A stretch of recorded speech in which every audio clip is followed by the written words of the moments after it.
Hi everyone, welcome to the final in our Biochar Expo 2025 webinar and podcast series. I'm Don Coyne, CEO of ANZ Biochar Industry Group, or ANZBIG, and the title of today's webinar and podcast is Enabling a Regulatory Framework for Biochar in a Circular Economy World. Today is an auspicious day as well, as we also release our first policy position paper titled Modernising Resource Recovery and Energy Policies.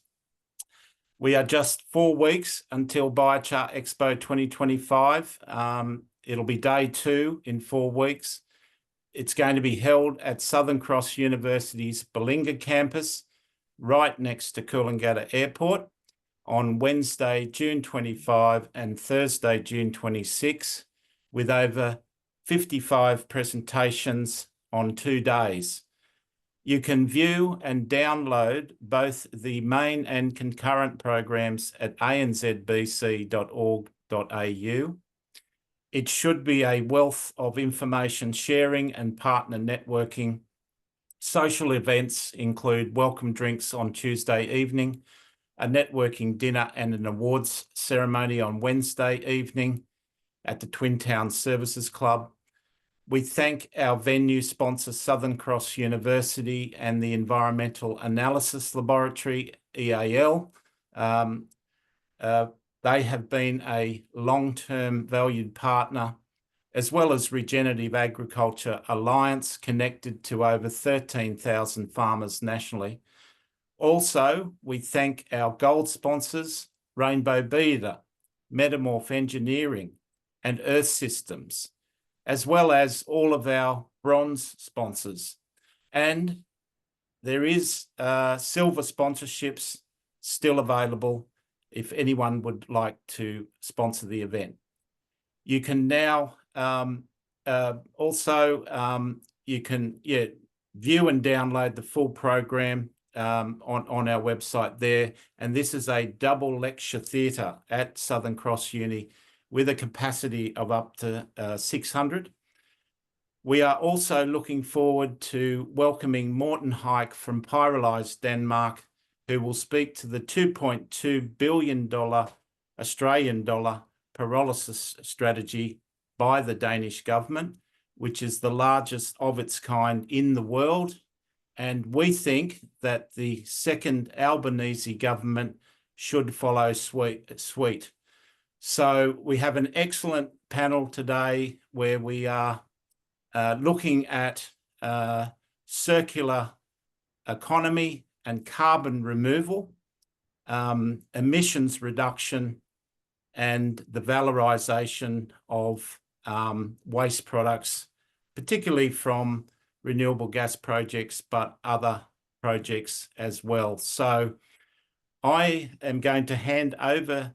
Also, I just want to thank Russ Martin, who is the chair of our Policy and Regulatory Working Group, and the working group themselves, the team there, who have done an excellent job on the decoupling pyrolysis and gasification paper today. And we have 6 working groups. We have 70 volunteers, and we are slowly but surely working through and implementing our 2030 roadmap. So a big thanks to Russ. Russ is also with MS2 Consulting, and also happens to be the chair of the Global Product Stewardship Council. So thank you, Russ, for facilitating today. And I'll now also hand over to Melissa Rebick, who's our chair and also in business development at Metamorph Engineering, to say a few words on behalf of ANZBIG. So thank you, Melissa. Thank you, Don. I'll keep it brief and then hand to Russ to introduce our speakers. I'm just here to talk to you about the why, really. And so this webinar is part of our process to facilitate and implement our 2030 roadmap.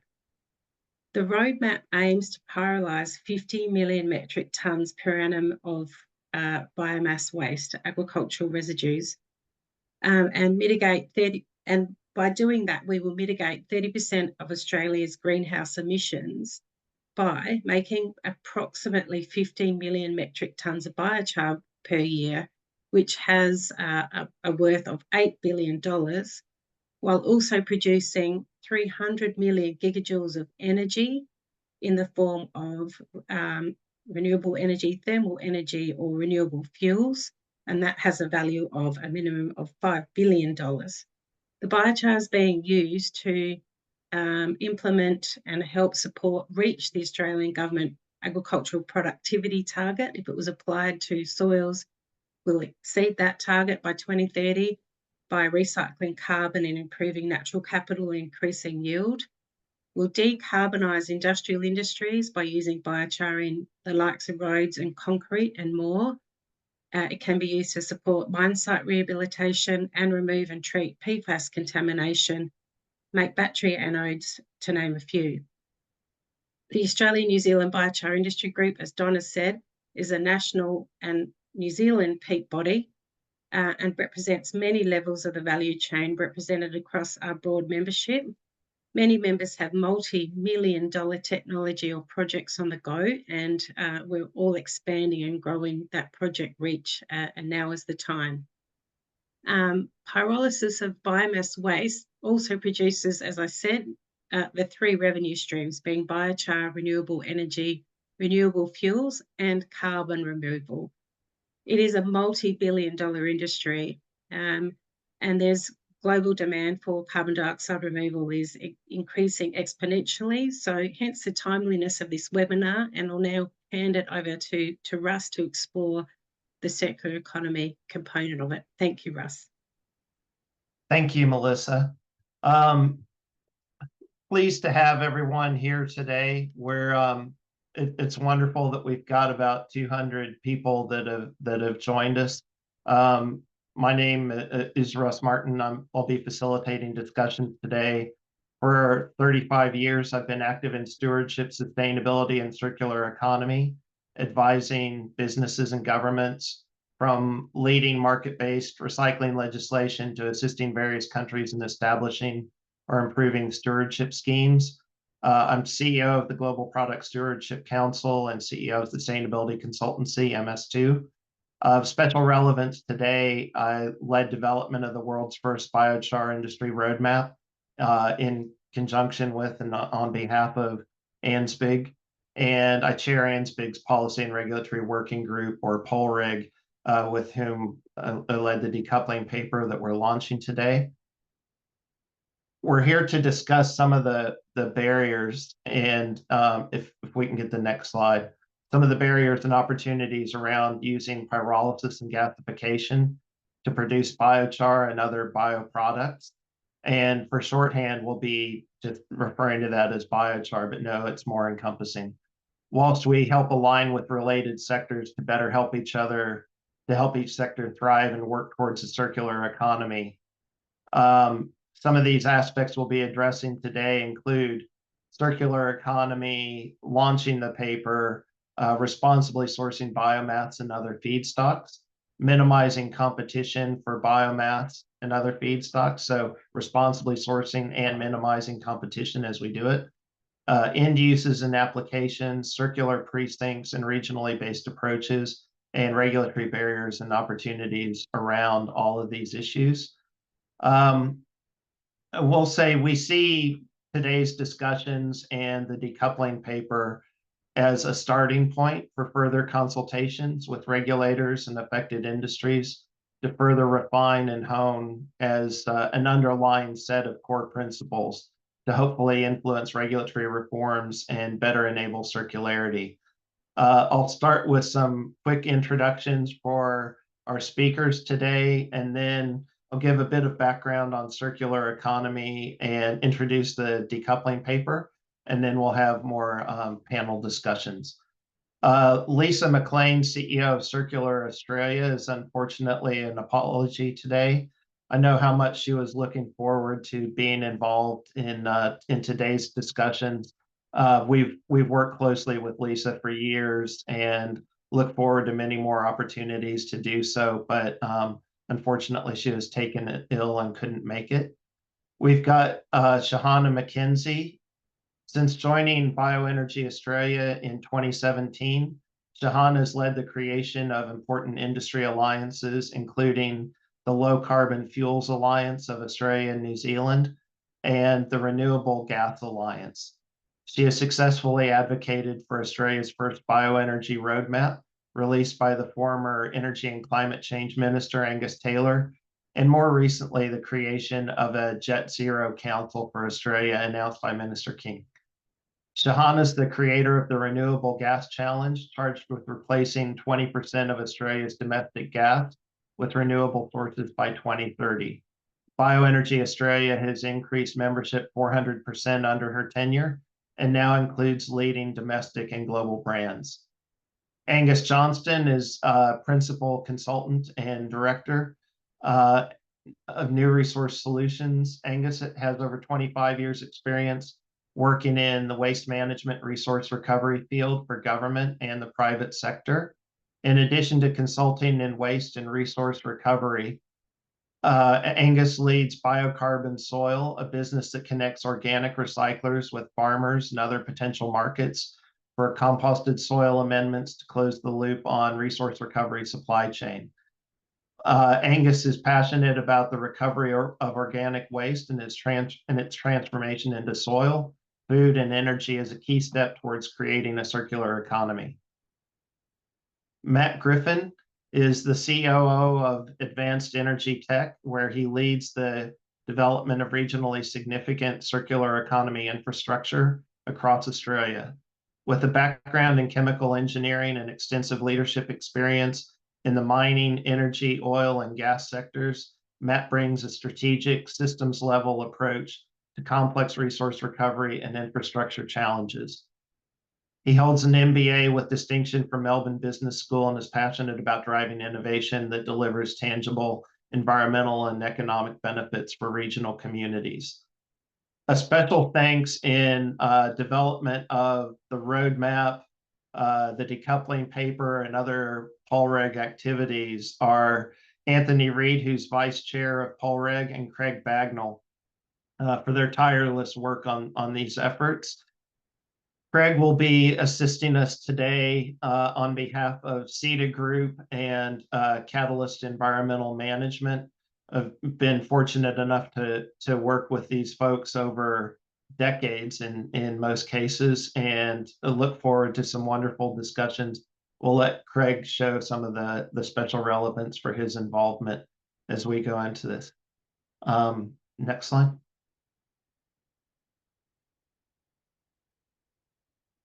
So the approach we'll discuss today builds on all three pillars of a circular economy: eliminating waste, circulating materials at their highest value, and regenerating natural systems. This third pillar often gets overlooked. Traditional models of stewardship and extended producer responsibility focus on making producers of separate identifiable products responsible for what they place on the market, while plastics and related materials often get an inordinate amount of attention, I guess, because of their visibility. These broader issues tend to get ignored. We need to reduce risks by managing a broader range of products and substances, many of which are more complex or difficult to manage by their nature, or which have no readily identifiable producers placing them on the market. The waste hierarchy and traditional stewardship models also often fail to fully consider aspects such as water, energy, and carbon. We can and must do better. Next.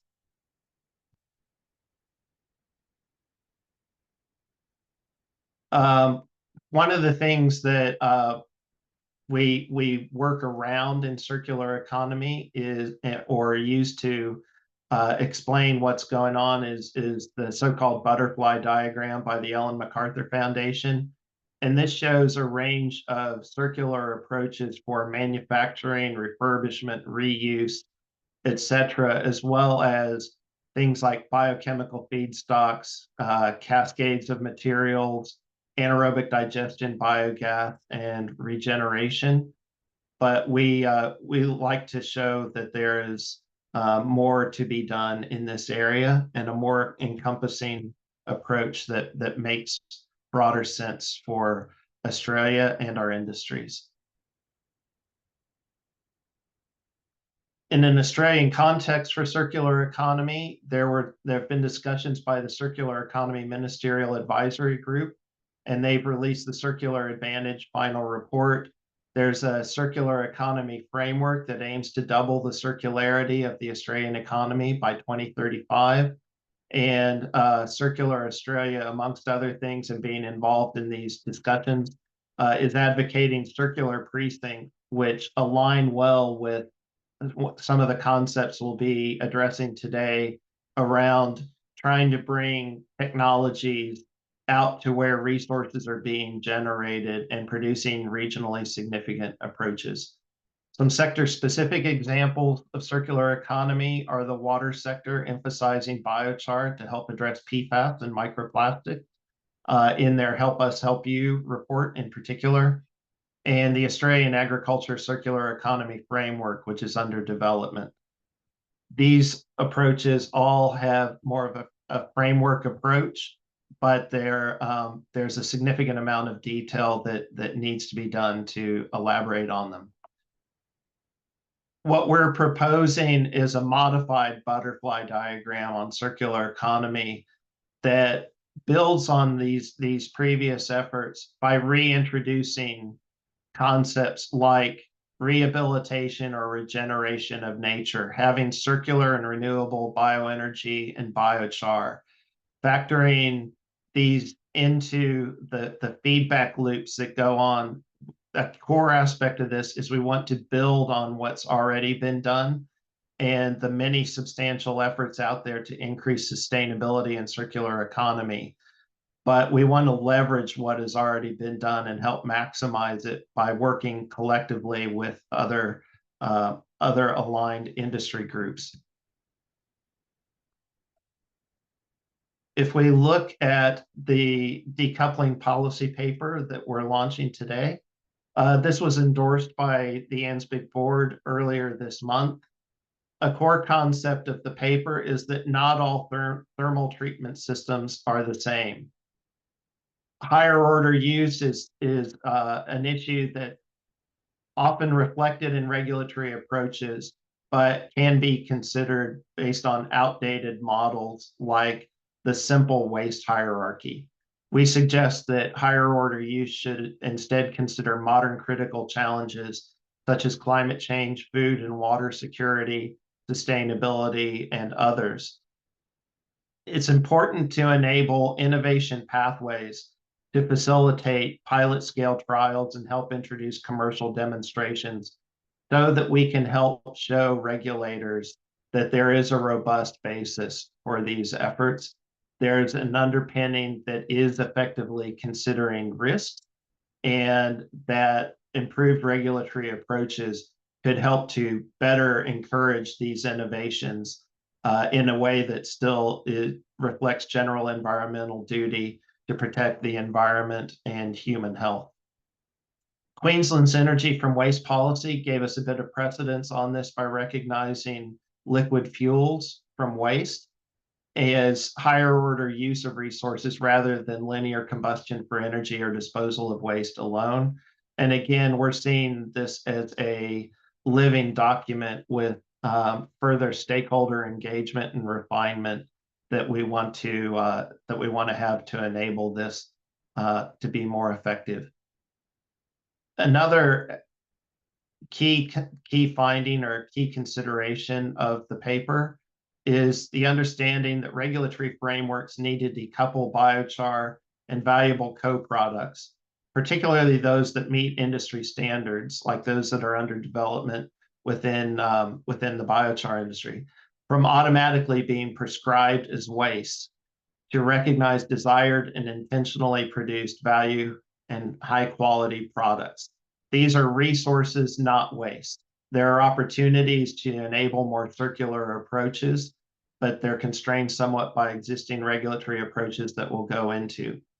For example, the Victorian Waste Framework prescribes that chars are also reportable priority waste and therefore cannot be used or applied to land without further assessment and permissions. There's a declaration process that allows waste that are not reportable priority waste to be used. However, only certain waste types are allowed to be applied to land, and biochar is not yet included in this list. Similarly, in New South Wales, biochar is currently regulated as a waste product under resource recovery orders and exemptions, and there are limits on what you can do with it. We'll be discussing these and related issues today. The proposed solution that we're laying out and that we want to see as part of our discussions commencing today is for government policies to decouple incineration waste from valuable circular carbon commodities, such as biochar, wood vinegar, and syngas, and to have end-of-waste mechanisms to designate products meeting relevant quality and risk criteria as being suitable for reuse in the circular economy. Now, the end-of-waste mechanisms, such as that in Queensland, are a transition mechanism because it would take a long time to get underpinning regulations and legislation changed to help become more circular. But end-of-waste codes offer a means of saying, if you follow these steps in accordance with these provisions, we will manage this less as a waste and reduce some of the regulatory barriers. Policy decoupling will also assist circularity for many organic wastes, which we'll be going into. And we're proposing the following energy and resource recovery hierarchy so that we feel that this is a more comprehensive way to help address higher order uses for biochar and related products. As part of this, we want to make sure that we've got, next. We want to make sure that we've got a more comprehensive approach for moving forward. We're happy to discuss issues around the hierarchy and what we're trying to get at, but essentially energy recovery, resource recovery, valorizing the material flows, having more circular approaches should all be rating higher under and considered higher order uses. We contrast this to things like a traditional waste hierarchy, but we still have thermal energy from waste and disposal as lower priorities down the list. Now, if we can go on to our panel discussion, and we've already introduced the panelists. One of the things that we would like to do is let each panelist open with a few comments following on what we've discussed, and then we'll go into some more specific issues with each of the panelists. Can we start with Angus? What do you see as some of the key regulatory issues? How have these affected you and your organizations? Thanks, Russ. So just to expand on my introduction a little bit, I'm also on the board of the Australian Organic Recycling Association, which is very closely aligned with ANSBIG to the extent that our vision probably overlaps. Our vision is to have recycling and reuse of organic materials within a circular economy widely understood and supported by Australians. So I think that's a broad covering and alignment there. So, I mean, I do come from a organic recycling via composting background, and I feel like the pyrolysis sector, how do we put it? The biochar pyrolysis sector has some lessons to learn from composting, and that the acceptance that composting has in terms of the regulatory frameworks out there. I mean, the reality is that at the moment, the regulatory frameworks that are in place drive a lot of the feedstock that could potentially become biochar down the composting pathway. And there's some points of cooperation there, which I've emphasized a few times whenever I've worked with ANSBIG from the perspective of the organic recycling sector, the composters, and that's the what we call the contaminated oversize fraction of the material. There is a woody contaminated portion of the material that we get from urban sources that pyrolysis would, in theory at least, be perfect for, as long as the suitable regulatory frameworks were in place. But there's a part of the challenge that the sector has to overcome is composting is very well understood by everyone, including the regulators, and most are very comfortable with it. Pyrolysis it has a communication challenge, I think, in the first instance, just to be understood for what it is and what it can deliver. And you know, I'm one of the people out there consulting, communicating to the at least the urban waste generators, the urban sources of biomass, and the message that I've given to date when looking at feasibility of organic recycling options is that pyrolysis has still got a little way to go, and that's because of the regulatory barriers and the lack of regulatory understanding that's still in place. Russ, I might revert back to you to your question. I suppose I've wandered a little bit, but yes, have I addressed the question? That's helpful, and we'll be going into more detail shortly. Sure. Let me get some oversights from others. Matt, you want to give us your perspective, in particular, some of the issues you've seen in Victoria and in trying to get projects through? Yeah, thanks, Russ. So a little bit of background on AET. We have a R&D facility that's licensed under the Victorian EPA regulations, the new ones that came in 2021. And that process demonstrates some of the disconnects between the vision of what a circular economy could look like for Victoria and then the practical or barriers that are currently in place when developing these projects. So as an example, you know, our EPA license application was about 300 pages long and 10,000 words for a facility that has the capacity of about 2,000 tonnes of feedstock per year. So it's a very disproportionate approach given the risk, particularly when you drive up to the facility and you go through all the farmland and the burning of stubbles, and you see all the emissions that go up into the atmosphere on every season. We've got a very highly regulated site, and it's just it makes the projects more difficult and challenging to get up. When really what we're trying to do is enable the circular economy, bring projects to where the feedstocks are, and deliver all these environmental benefits that have been clearly articulated. So there is a challenge in that communication and making sure people understand the differences, and there is a need for the risk assessments, but it does need to be proportionate to the risk.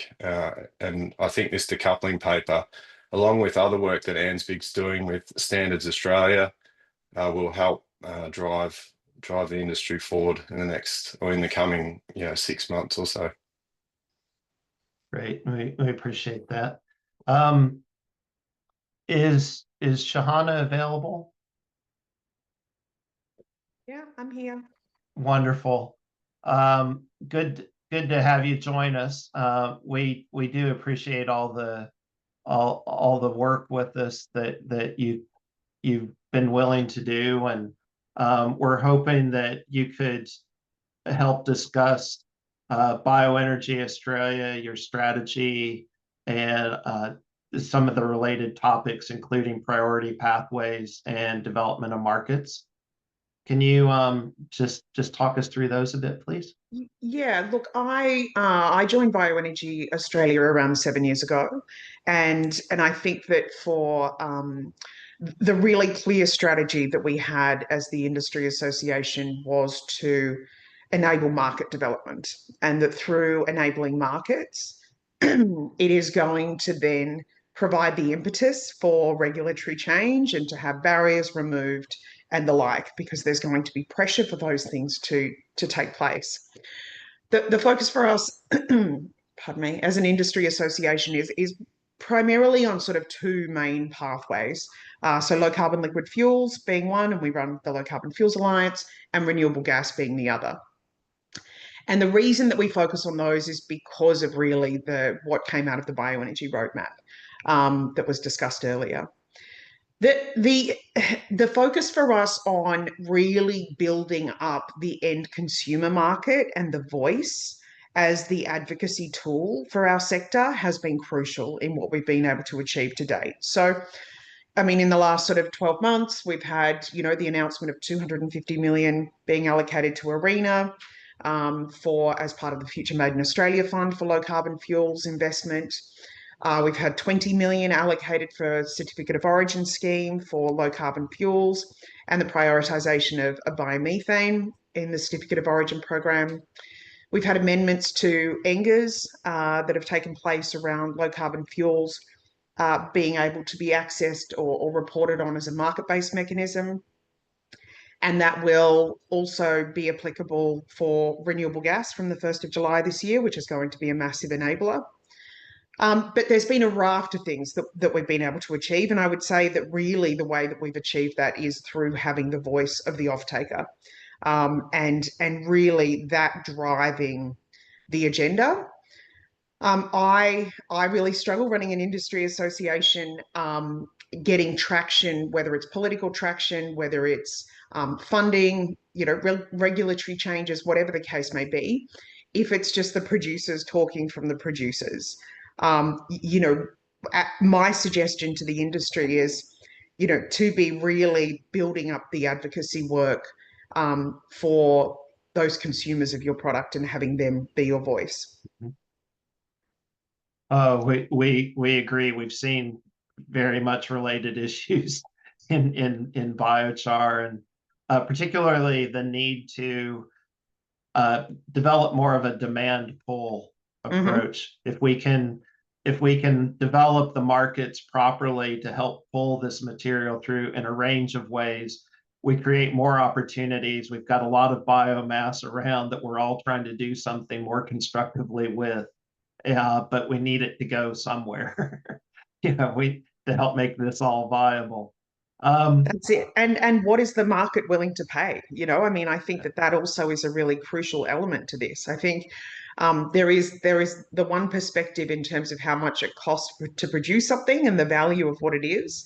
And certainly in terms of, for us and our industry, the difference between the cost of a fossil or traditional based energy form as opposed to what we can provide is different. And so, what is the role of government in bridging that price gap in order to support that demand pull? Because, you can't just expect that people are going to pay whatever the price is that you think it's worth. And it'll take a while to recoup your capital investment, regardless of what you're doing. Thank you. We'll go to Craig Bagnall now, who's coming in under Sean Scallan's name on screen, but I assure you that is Craig Bagnall, who's been instrumental in getting a lot of these efforts done. Craig, can you talk us through what you've seen in your experience with CETA Group, as well as with ANZBIG and on behalf of the biochar industry more broadly?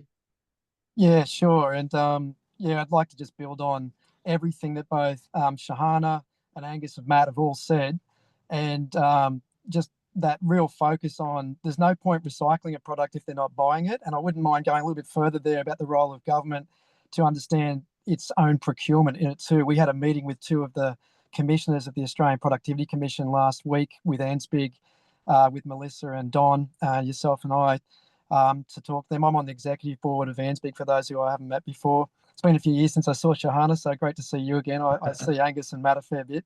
But I'd like to just reinforce that there is a huge role here for that demand pull on biofuels, such as the ones that Shahana's mentioning, and recognising that our sector and the overlap with the liquid biofuel sector is obviously gas to fuels pathways and gas fuels and gas as a heat energy source that you can't get from conventional renewables.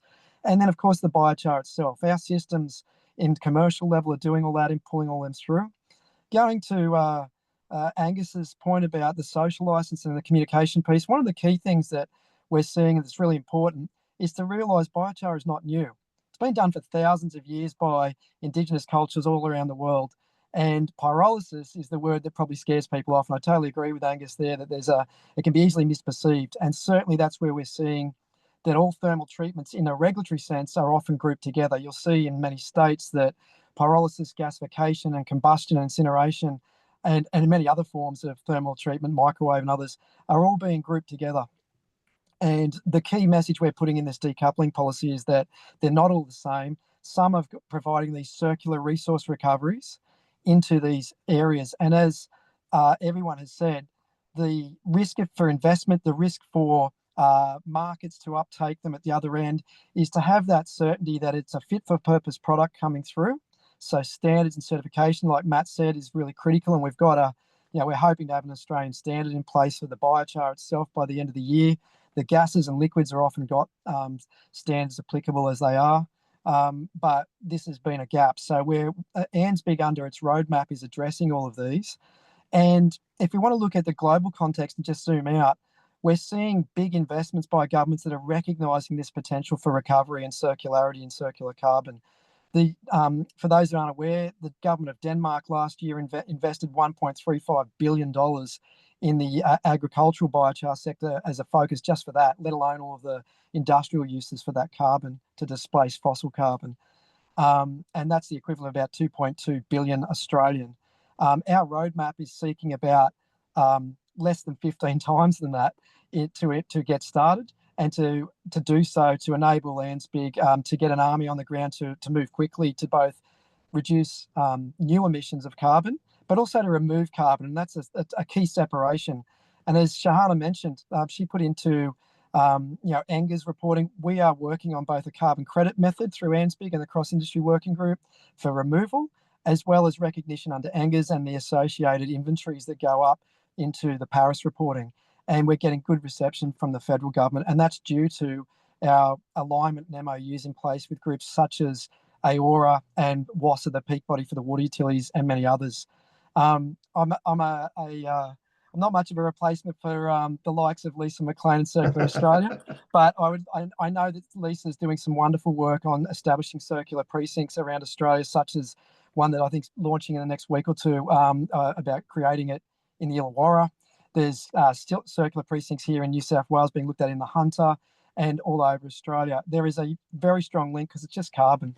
So the key things we're seeing about that can enable it is separating the definition of thermal treatment, seeing waste as changing that towards resources. The Queensland government's just issued last week its end of waste code specifically for biochar that defines when a waste is seen as a resource for circularity, circular carbon as biochar, and then now fit for purpose standards. And that's where Matt's leading some great work there with us and Professor Stephen Joseph and others towards that standard. And we do have our existing code of practice. So that's where the industry's at, and CETA Group's right behind all that, as is the likes of AET in Victoria and many others. Yeah, just following up on that, one of the things that we're especially excited about for the expo is learning more about the Denmark approach. And just touching on that, there's this $2.2 billion Australian dollar investment in biochar, and their emphasis is really primarily on agriculture as part of that. So there are actually even more opportunities, and we're hoping to get a 10th or a 20th of that, if we can get something like that to help fund roadmap development. will be being able to kick some real goals with it. Let me go to Matt. Yeah, I was just Follow. going to add to what was mentioned before about markets and the fact that we see a lot of opportunity goes elsewhere when it comes to bioenergy and bioresources. So, Australia it generates a lot of tallow oil and other bio oils that go into sustainable aviation fuel, but very little of it is actually used in Australia. It's going to markets where the governments have supported those fuels, and it's traveling a long way from where we are to the markets that are willing to pay for it. So there's a big opportunity in Australia. We don't have the population base, but we do have the industries and the demand centres for some of these sorts of fuels, and we definitely have the feedstocks. So the opportunity is well beyond just the environmental benefits. The economic development for regions, the improvement in productivity can for regions can be quite large if the legislation and the regulations are set correctly. Agreed. One of the Ross, things I wanted to, yeah. Could I just one critical thing to mention about the roadmap, linking to what Matt just said, of the money that we're looking to put into it, and it's one of the highest priorities of the roadmap initiatives, is commercial scale demonstrations, both of technologies to produce these chars, but also particularly the end users to drive markets. For example, in agriculture, farmers want to see that the farmer next door is using it. They don't want to be told about something. They actually want to see it and see it being profitably used in the business case. And we need to be establishing those kinds of demonstrations right across Australia. So that the roadmap budget is very much focused on that demand pull approach and allocating resources towards that very thing, as Shahana and others have mentioned. Thanks, Craig. Louise Edmonds had a question that I'll put to Craig, and then I'll have a follow-up about biomass. But it's asking, is application to soil a higher order use than industrial application in this policy paper? Which is a good question. And then I think there's a lead from that to land application and responsibly sourcing biomass and tying that to end uses as well, because it is all related. So Craig, if you could have a go about application to soil, whether that's higher order use, then I'd like to have a broader discussion around how do we minimize competition with other sectors for biomass while making sure we're meeting each sector's needs. Absolutely. Great question. And the answer to it is time dependent and market dependent at the moment of what business as usual is. But the bottom line is, in the decoupling policy, we are saying that higher order use into soils is higher. But as Russ mentioned, we need to be looking at these through a wider lens of climate and sustainability. And when you actually look at things like concrete and steel being if concrete was a country, you would see US emissions, China emissions, and then concrete. Concrete and steel are in the order of around 5 gigatons per annum, and US emissions are around 6.5, 7. So it's globally a very significant sector to decarbonise, and these are hard to abate sectors. Our industry can help that abatement through both emissions reduction of new emissions and also in removal, and also in things like concrete by using less of it. When you look at a wider lens and you apply things like the SDGs, the Sustainable Development Goals, and others into this lens of assessing higher order use. So the hierarchy alone and circularity is not the only piece. There is a wider area to be looked at, and we've raised that in the paper there about looking at the SDGs. And if you look at things like Puro Earth's voluntary market for carbon credits, its latest paper that's come out on their new methodology is looking at things like sustainability in both use and in sourcing of feedstocks. People are thinking, and that's because financial disclosure reporting is now looking at climate and sustainability as a financial lens as well. So I completely agree. That's a great question. I'll finish with one other thing. Last year at the Circular Economy for Climate Environment Conference in Sydney, one of the wonderful speakers from UTS, who's leading that Circular Economy for Agriculture project that Russ mentioned, that raised the fact that circularity for phosphorus is not just a food security issue for Australia, but it's a national security issue. Most of our phosphorus is coming in from overseas in synthetic fertilizers. That is at the mercy of the natural gas price globally, which we saw the fertilizer prices nearly triple back in 2021, 22. And we need to be looking at circularity of phosphorus. And this is where the water utilities and biosolids and the organic sectors looking at nitrogen and phosphorus and its circularity into food security as all overlapping. Carbon is always at the heart of all that stuff. So I do agree that that's where the higher order use, particularly where we're getting phosphorus back to land is safely, is the key. One of the things that's related to that is potentially a need to consider metals that may end up in coming from feedstocks needing to be dealt with through the processes. I'd like to get some feedback on how we might address potential contaminants and potential dirty feedstocks as well, because this is key. Angus touched on dealing with contaminated oversize, for example. We're working with some councils down the south coast of New South Wales on how do you have a more comprehensive approach that addresses these problematic materials. CETA Group's doing a site in Glen Innes looking at dirty feedstocks and how do you address problematic materials. We have the water sector introducing biosolids. How can we address these more complex feedstocks holistically?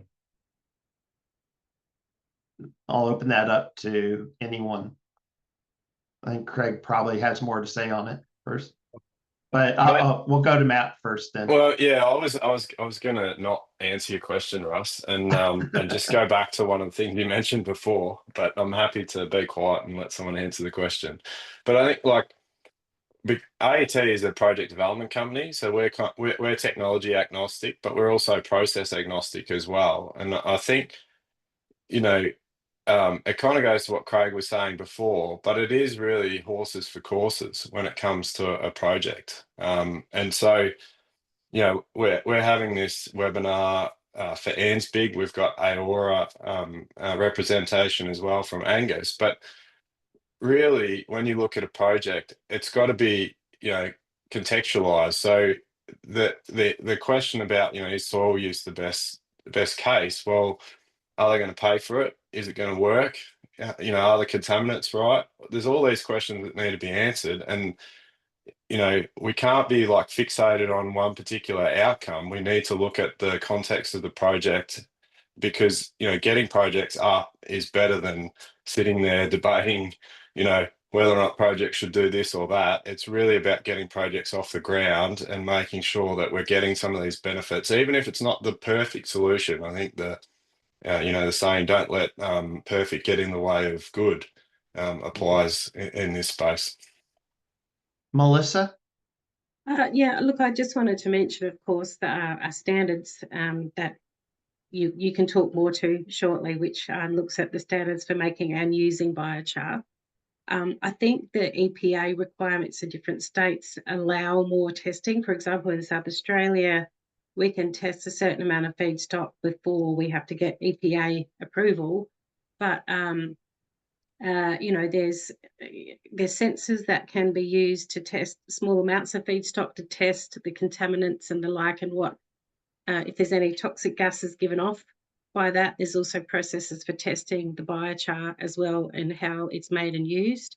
I think there's a really good understanding of what feedstocks are not going to have those contaminants and are very safe and should be just, allowed by these EPA authorities.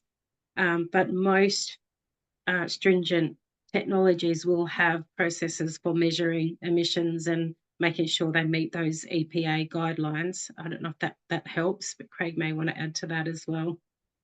I do think it helps in all discussions we've had with regulators across Australia. My impression is that they're keen to know more. They're willing to learn more about these processes. They want to understand what's going on. They want to understand potential pathways and opportunities for minimizing risk. but they also need, scientific data in front of them to help look at decision making. So, building on that, we need to get testing in appropriate ways. We need to get data in appropriate ways to assist that decision making. Craig, you wanted to elaborate? Yeah, and I'm sure Angus will have a comment on this too, because I remember Angus saying to me probably a good year or two ago now that, them established AORA and the organic sector establishing an Australian standard for fit for purpose product at the end was probably the single best thing they did to enable their industry. And I totally agree. And that's why, Matt's mentioned before, that kind of outcomes focused. The fact that different biochar feedstocks, different processing conditions, different technologies can produce a different outcome. You can take a perfectly good feedstock and not process it well and end up with a char that's not fit for going into the soil, into the food chain, but is useful, say, for an industrial use like roads or concrete or something. And it needs to be tested to do that. And that's what this classification system does under our existing code of practice and what the Australian standard is headed towards. What matters is if we split biochar into two things, production and use. Production is all about safe production and sustainable production. So that's where our code of practice covers everything all through to the use. But a quality standard is looking at the fit for end purpose use. Regulators want to know too that the emissions are safe. And so whilst biochar has been used for a long time at small scale by Indigenous groups, what we're doing now is, as we go up to commercial scale, we're producing liquids and gases and recovering the value of those at scale that's part of the economics and the business case.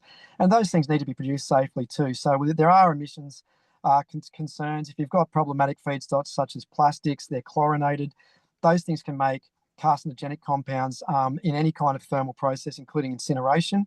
And that's why open burning of your average backyard incinerator that used to happen when I was a little kid, you're not allowed to do that anymore for good reason, because if the guy next door is burning plastic, you're actually seeing these toxic chemicals go into the backyard. One thing that is really important though, as you mentioned in your slides earlier though, Russ, is the business as usual.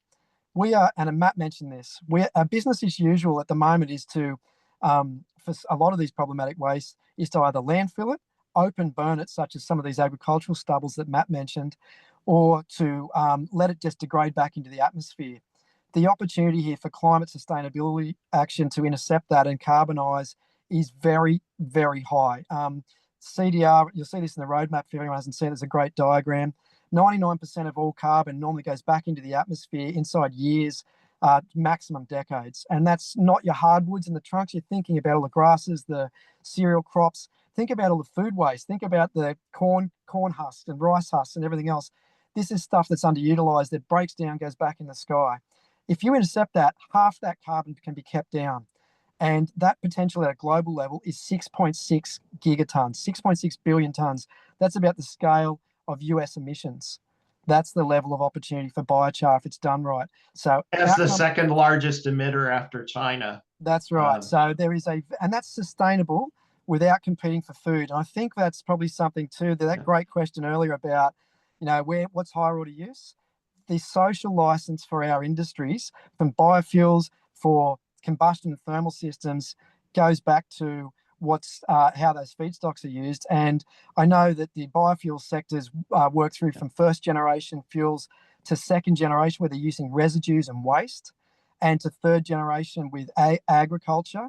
And I believe there's a fourth generation coming through. And that's what we're seeing with New South Wales DPI and the wonderful work they've done, where they're regenerating marginal lands, uncroppable land, with native species, with very, very little water use, just on initial watering, to grow 50 to 70 tonnes per hectare inside 3 years of material that can feed into the biofuels and biochar sectors and bioenergy sectors, that can then be circled back into that soil to reverse land degradation. And marginal I don't want to cut you off here, yeah. but I do want to, while we've got Shahana in particular, Shahana, I was hoping you might be able to share bioenergy, the experience of the sector in dealing with these related issues, and then I'll go to Angus for how the organic sector has also helped to do them.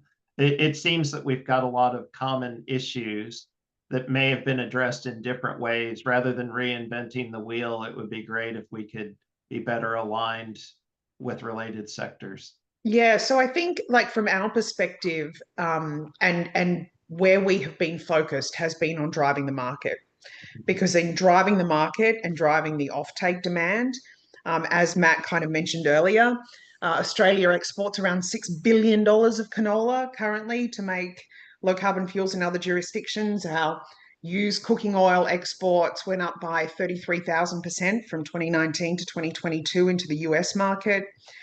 We're really good at being lazy in Australia and not value adding. But as Matt did say, they went to where there was a market. And it, consistently for me, when I joined BA, trying to argue for a narrative around regulatory change was very difficult when there was no market. And so for us, we've been really staging it in that kind of way. And that includes things like the Angus kind of, amendments, because it was time for those, because we actually had product coming into country. So it made sense that we needed to be able to have those emissions reduction accounted for. Other things, at the moment, there's excise support, which is provided for ethanol and biodiesel, but it isn't afforded for renewable diesel. We're now at a point where we're establishing a domestic industry, and so it makes sense for that to be, covered across. But there's no point in me wasting a whole bunch of my time and the industry's time advocating for that until we got to a point where actually it was going to happen. So I think it's for us, it's around really driving that end consumer market and getting the government support to be able to reduce the price premium so that you can have those off-takers. I mean, the brands that we have advocating for us now, my members include Qantas, Virgin, all of the airports. I have Rio Tinto, I have PepsiCo, the brands that are now speaking for me that I don't have to, are far more powerful than my voice. And it's because for them, there has been this absolute agreement that this is needed. And how that's kind of played out differently in different sectors is really interesting as well, right? So if we look at aviation, they've landed on SAF and they've said, we need it 100%. We've just got to make this happen, all the way through to power to liquids. And we advocate for that whole sort of span. And what that means is we've been able to get some really good policy support in the SAF space. If you then compare that to, say, a sector like maritime, who is still tossing up their options of decarb, it's more challenging. They're finding it more challenging in terms of the marine sector to actually get government support in decarbonising through different pathways. And there isn't this agreement on where the different fuel types should play across different kind of sectors and the like, which, so for us, I suppose the takeaway that I would share is really to be engaging as much outside of the biochar industry. Mm-hmm. I think as industry associations, you can very easily get caught up in preaching to the converted and sipping the Kool-Aid that everyone's loving. And that actually where you're going to get serious traction is on having those advocates outside of your own pool. I couldn't agree more. Angus, did you want to just touch on that briefly? And I want to go to some of we've got a lot of good questions in Q&A. We'll try and hit some, but I also want to encourage people to look at the Q&A and feel free to contribute to the Q&A directly as well. Angus?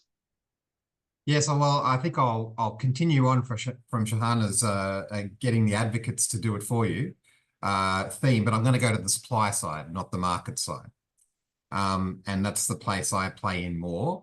And if we're talking about enabling regulatory framework, pyrolysis, biochar has the same enabling regulatory framework in many ways as the composting sector does.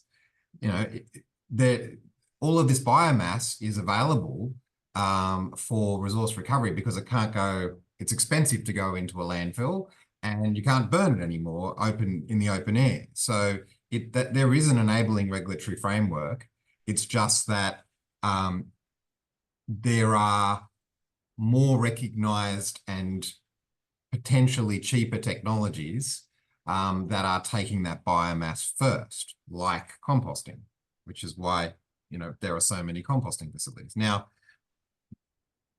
I guess what I wanted to put across in terms of advocacy is, you guys getting me involved in this industry group is exactly what you need to be doing. And all the other consultants who are out there doing consultancy jobs for local government and water authorities, this is what's, they're saying, well, what are your options and what's the feasibility of recovering your organic materials?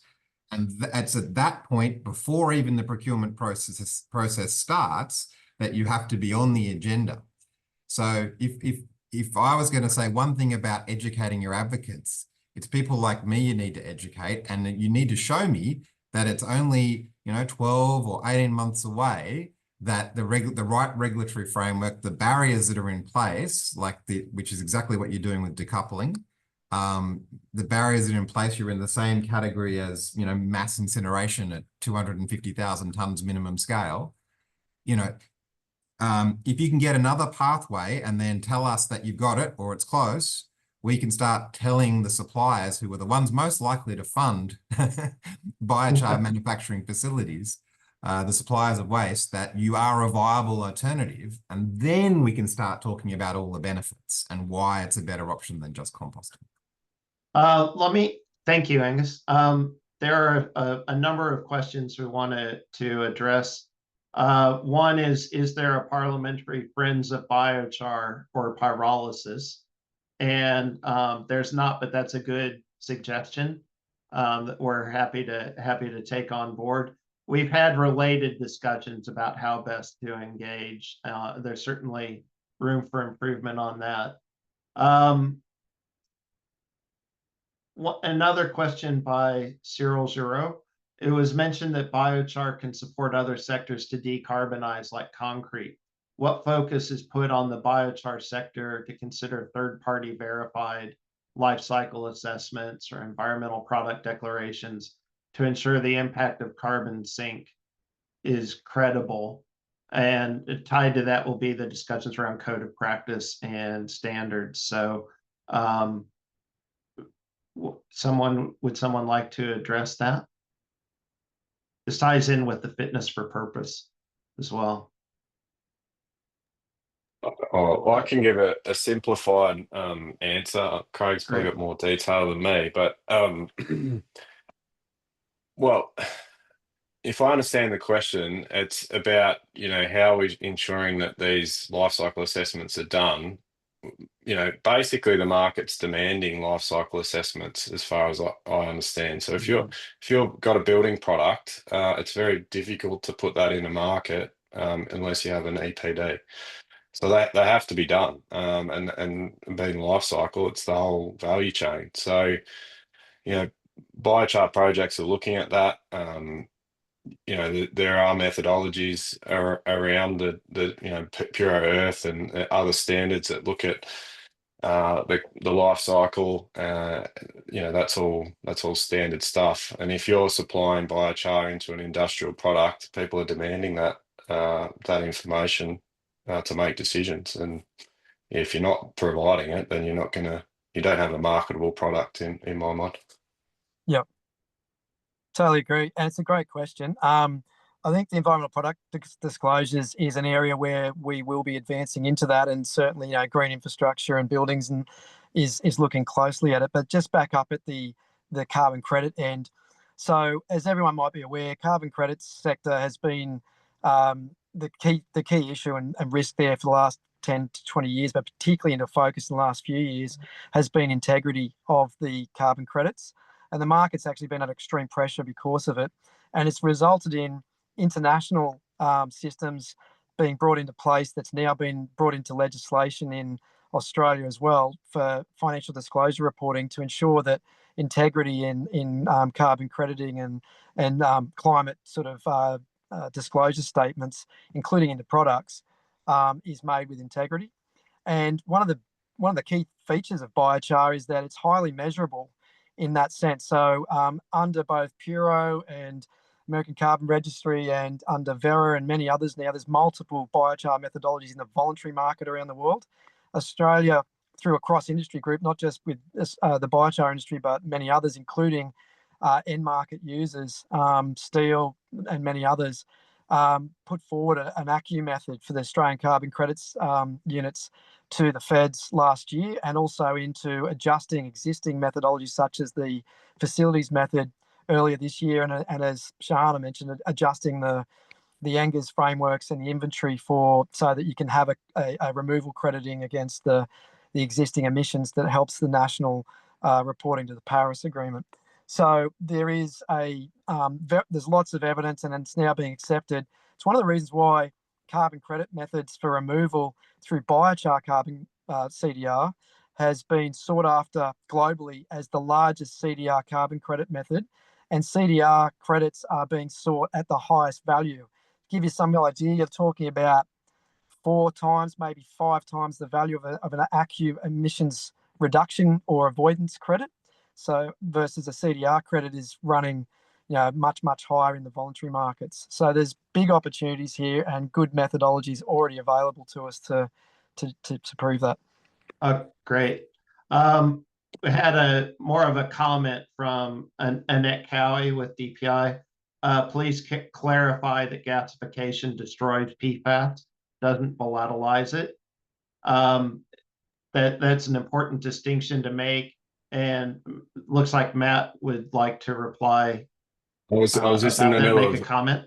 Yeah, I was just in the middle of typing a response. And Craig, correct me if I'm wrong, but PFAS destruction is a function of temperature and time.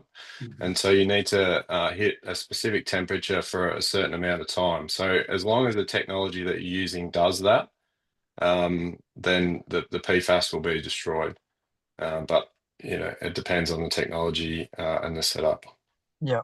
So the bottom line is that PFAS, what you actually do is as you thermally treat anything, you change its phase from solid to liquid to gas. And what it does, it tends to desorb out of the solid phase in the pyrolysis zone under 500-600 degrees, actually well under, and 300 to 500. And it becomes a gas management issue. And you need to take it up into gasification or a thermal oxidizer, like high temperature incineration on the back end of a pyrolysis unit, to deconstruct it. So I like using the word deconstruct because we don't destroy matter. This is a typical nerd here, being an engineer. We just convert it from one phase to another. And so, yeah, what we're doing is it turns into acid gases and into hydrofluoric gases and things like that. And then we've got to take it right up to separate those out. And then we've got to bring that back down rapidly without them reforming. And this is where, if you've got halogenated products, both fluorinated like PFAS and chlorinated and brominated like plastics, they're all linked. And if you've got the right systems, when you take them up, when you bring them back down again, you've got to quench rapidly so they don't reform. So it can be done. Just to point out with gasifiers, yes, they do.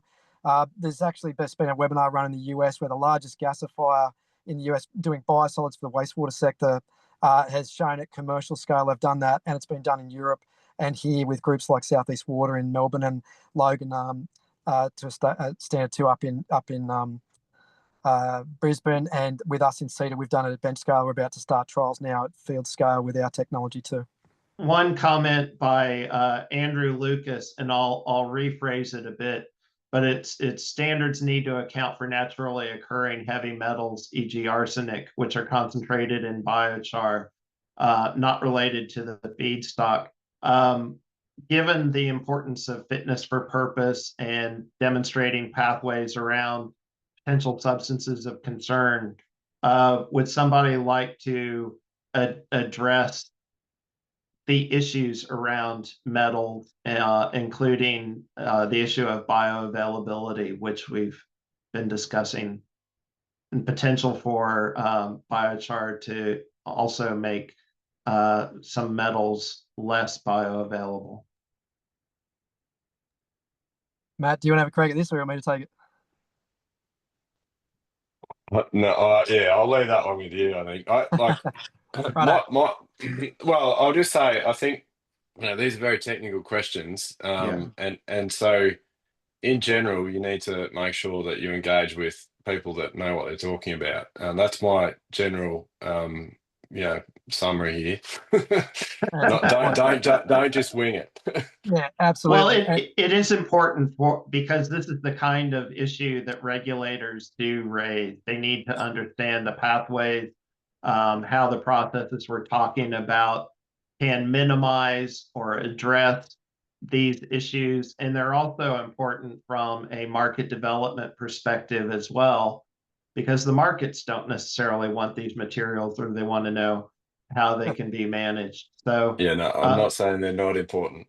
oh, Very important. I know. That's why you need experts like Craig. So yeah, so like this is my area. I've been working in this for the last 30 years in my area, but I work very closely with the author of he's an ecotoxicology specialist who wrote the ANZAC guidelines, the Australian New Zealand water quality guidelines, for metals.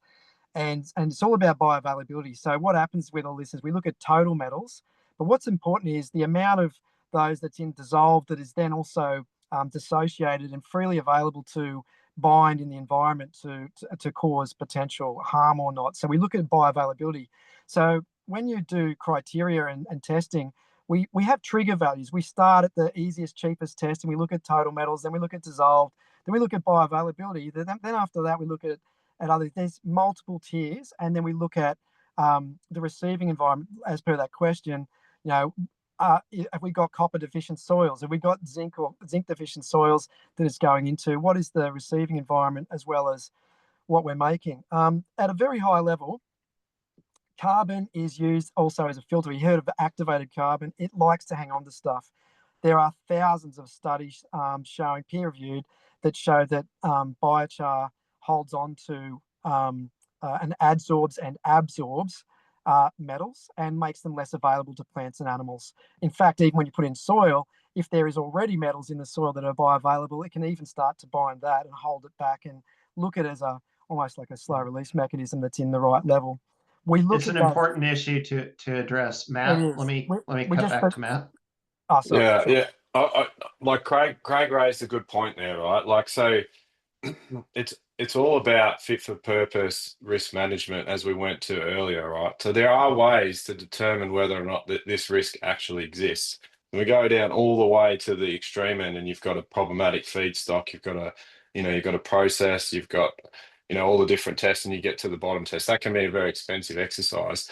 But in some instances, if you can do the calculation up front that there's no possibility that this is actually an issue, then that saves you all the time and effort. And I think going right back to the start of this conversation, that process has been done to some extent under different regulations in different states for some feedstocks and some products. If you take the digestive application in the EPA, they've got a designation around that.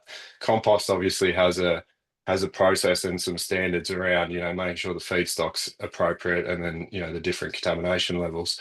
So my point is that it can get very complicated very fast, but we should always go back to what is the can we work out the risk, a pragmatic approach to the risk assessment at the start, and if we can and eliminate some of these more complicated issues, then we get to a solution a lot faster. And that has been reflected in the new end of waste code for biochar in Queensland, where we worked in Ansbig very closely with our friends in WASA, the peak body for the water sector, and the Queensland Water Directorate to look at, originally they were just going to have total metals, but then they've allowed to look at leachable metals, which then heads towards bioavailability. But having that tiered approach to allow groups to say, if we get through that first level, everything's fine, it's all safe, go anyway. But the ability to just keep digging deeper and look at more and more a closer lens on things to make it fit for purpose use is key. And that's where I think we'll start to see the new code of practice and the new Australian standard consider things like rate-based application. You can have something that's very, very high concentration put in at a very, very small amount, and that could have the same amount as something that's got a very low concentration but put on at very high volumes. And indeed, around the world, synthetic fertilizers have caused metals contamination in China and Europe. Go and Google it, there's just huge documents on it, where cadmium and other things have become a problem, where it was set to a criteria, but it had no control and application. People put it on at very high rates, and they ended up contaminating soils. So this is all part of that fitness for purpose, tiered approaches that are practical, economic for industry, and risk-based. And that's where we're heading towards with everything, which I think gives both markets and regulators confidence that the industry is mature and ready to be accelerated. That's a good summary for Craig's perspective on these. I want to. Can I put another perspective, Russ? Well, I was just about to, mate. I wanted to point people to the Q&A. There are a lot of good questions, including supporting information around like the EU cost method to assist the EU Commission. There are a range of issues, but I wanted to kind of ask the speakers to give a brief summary of what they see as the major issues.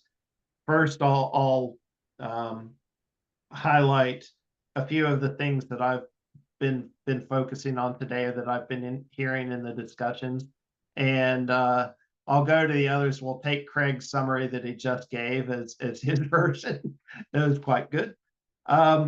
We've heard about the significance of commercial demonstration, both for regulators and for markets.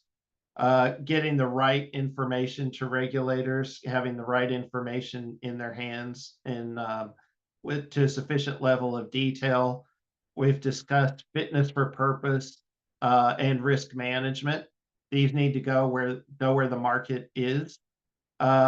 Related issues around testing and innovation pathways. We've got the tiered approaches. We've had standards, code of practice, emphasis on production and use, all as part of circular economy, climate action, decarbonization, and getting the advocates to go do the work for us. And that's related to one of the opening comments, which was kind of questioning how do we get sector advocacy and work with other groups more efficiently. So I would like to go to Shahana first and get her take on opportunities for cross-sector collaboration and means for us to do this. And I'll throw a similar question to you, Angus, for the organics sector. Shahana? Sorry, perfect timing. Somebody buzzes a delivery from Australia Post, like always happens at the perfect time. It had to happen. So maybe why don't you go on to another before me so I can get myself together. Okay, did you catch the question? No. Okay. What do you see as some of the opportunities for us to collaborate across sectors, and how can we leverage off each other's efforts in order to build more trust and respect and engagement with regulators and with end-use markets? So I'll throw a similar question to Angus with regards to organics. Yeah, do you want to do Angus? Shahana. Could you do Angus first? Yeah. Thanks, Shahana. So look, a little bit of a contrasting, well, not entirely contrasting view to Craig, but I mean, I think in the first instance, just don't get too caught up in the fit for purpose complexity. Yes, that's there. We need to go there eventually. We've got the same issue with compost, exactly the same problem. Okay, but you do need, I think that ANZBIG needs to work with regulators to open up a gateway for the simplest low risk and things that'll get you started in terms of processing high priority wastes that you know, currently are a bit orphaned and are a problem. And I'll come back to it. It's for the organic sector, that's the contaminated oversize is a great example, but it doesn't have to be that. I was looking at the decoupling paper, and my comment to Russ straight up was, you know, if you look at the risk management side of the equation, benefits expressed beautifully, but the risk management side, there's uncertainty because there's complexity. If there can be a simpler set of definitions that maybe doesn't cover everybody, but covers a core area that allows you to get economic activity going and economic presence, some scaled facilities with, just a simple range of input materials and a tighter definition of process, so that the regulator can just go, there's a gateway for this. We'll just let it through. We don't have to go case by case. We don't have to understand every single complexity of every single different type of pyrolysis technology and every type of contaminant. We can just let all of these ones through the gateway. Okay. That's the way I Great. think we should go. Shahana? Yeah, so look, I mean, I think one of the challenges I think in this whole energy transition and emissions reduction space is around having these narrow kind of focus areas and people kind of just going after their own path without looking at the broader sort of opportunities for collaboration. And I think that, you know, I can probably speak from the perspective of us being the ugly sister to hydrogen for the last 6 years, and how, you know, we've been fighting so hard to be clambering for some level of, you know, kind of support in that space. And really, actually, if instead of us being distracted by hydrogen for the last 6 years, if we had been progressing multiple pathways for decarbonisation, all in alignment and actually figuring out how they link in towards, you know, together in the energy system, we'd be in a much better spot. So I guess my message would be around, we don't need to be competing in this space, that actually we can value add across all of these areas. And you know, the discussions around there isn't enough feedstock and yet whatever. I don't buy into that. Given how much we're currently producing at the moment, I don't think that that's a massive concern that we need to be worried about. And so I think we need to keep our eye on the prize as to what is the best solution in different, you know, in different examples, and ensuring that we are seeking to support decarbonisation of hard to abate sectors and all of the additional benefits that biochar brings in terms of soil health and all of the amazing things. So I think it's around us, you know, kind of figuring out ways that we can work together, but understand that there's going to be times when we're going to have our own agendas. But to where we can, let's unite and try to fight the good fight. I agree with that. I would just add, it's helpful to have a bit of a more systematic approach. Let's look at whole systems and how we can collaborate within those rather than being siloed off. Matt, closing comments, and then I'll throw to Don for wrapping up, or Melissa. Yeah, Matt? I don't know if I have anything more to add than that. You know, as a project development company, we look for the best solution for the particular problem, and I think, you know, that it is horses for courses, and there's a lot of opportunity in this space to work in compost, biochar, biofuels, or any combination. There's likely to be sites that do all of those things because the economics of those sites will be much better than if you go it alone. And so, you know, I look forward to collaborating with people in that mindset. I think, you know, this is a great discussion, and yeah, thanks for hosting, Ross. Great, thank you all. Now let me throw back to Ansbig to wrap up the discussions. I just wanted to thank everyone for speaking and listening and all being part of the discussions. Certainly we have a lot more to look forward to, but I'm encouraged by the willingness to collaborate and work constructively for the sake of our industries. Melissa? Yeah, thanks, Russ. I'll just a few closing comments from me, and then I'll hand it to Don for the final close. But thank you, everybody, for your participation. These webinars resolve issues, but also create questions, and they're all very important as we continue to roll out a very important roadmap. And, you know, we do need to make sure and pride ourselves on making sure that, you know, we follow processes, we set standards, and we ensure that our membership does the same. There was a few inquiries about, you know, I think if you're looking at a project, or if you have a problem or something you want to explore, please go to our product and services directory on the ANZBIG website. Every technology is different in terms of how they do things. And so I suggest if you've got a project, you have a look at which supporters or which of our members can best support you in your project, and reach out to those. And each will help you in their own way to solve an issue if you're looking at doing a project.